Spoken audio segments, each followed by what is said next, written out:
Welcome to Behind the Beat, everybody. My name is Garth Trinidad, and today we get to talk to my dear friend Frank Fitzpatrick, multidisciplinary artist, producer, composer, about this incredible collection of music. And in particular, we get to talk about soul music. Tune in. Nothing like the sweet soul music to bring us together.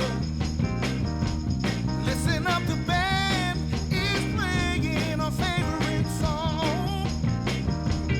When the men all clap their and the ladies start to dance to the sweet soul music. Sweet soul music. Nothing like the sweet soul music.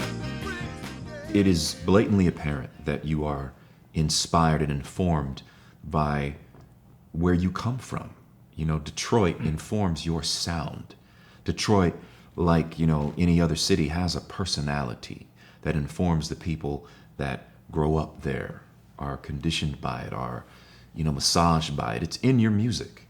I want to talk about how, what your awareness level is in terms of Detroit's fingers, in your sort of music making. So I don't do it as a plan of, I'm going to bring these styles, and it is the formation of my soul's in my body to express what it's here to express, and part of it's through the music, and the experiences I've had have helped galvanize that commitment and that awareness of that. And so Detroit is a couple of things. I mean, first, musically, Detroit was the end of the Underground Railroad, and it was the first kind of African-American music to really hit AM radio hard, just take over, and it was just, so as a little kid, like listening to Stevie Wonder and listening to Michael Jackson and, that was Michael's my age as a little kid, was doing listen. So that was really inspiring to me,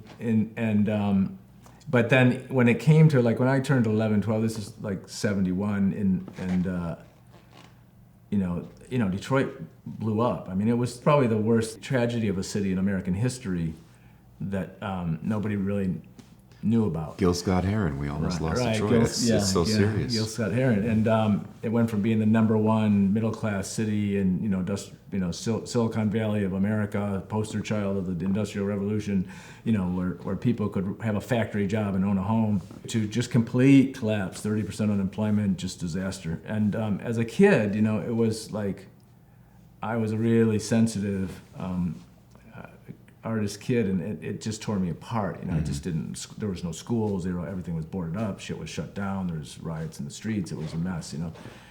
And so music was what absorbed me and gave me sanity. And it was at that age that where music became my drug of choice. Where instead of what my friends at 12, 13 were doing, which was heroin and everything else, it was on the streets at that time, I wouldn't be having this conversation with you. So it is the Detroit influence, but also the Detroit influence, I grew up and I was surrounded, you go see Bootsy one night, Aretha Franklin the next, Stevie Wonder, then you'd see, they also had a huge rock and roll influence, so you'd see The Who and the Rolling Stones, and back to back with all these R&B and soul artists. So they just became part of my character, but my mission has stayed the same, and even with this, the conversation we're having is, how do I help people use this music as medicine and juice and fuel in their life to find calm in the midst of chaos, and to persevere when they don't think they can persevere anymore, and then to take ownership when they get the strength to take ownership and rock it, And so that's exactly where soul music comes from. Yeah, and it's exactly that's the history of it. So I'll just kind of wrap this thought process up, because I used to get asked this question a lot in interviews, because I write for the orchestra, I write film scores, and I write and I write classical, all these different genres, and people go, what does everything have in common? And the first time I had to answer that question, I go, well, it's all, I have to put a little bit of soul in everything I do. So if you were to listen to a score from me, you would hear soul in it. Not that you'd hear wah-wah guitar, but you would hear the soul of it, and if that hasn't come through authentically, then I'm not doing the right thing. So. Like you said, soul is a feeling. Soul can be in any genre.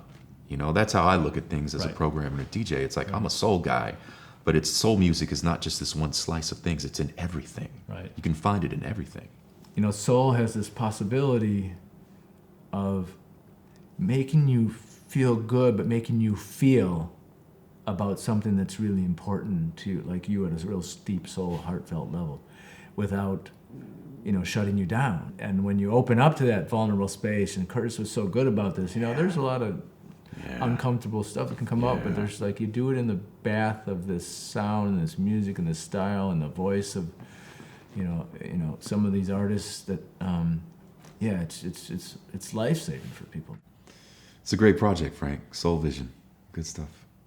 Glad to have you part of it, man. Nothing like a sweet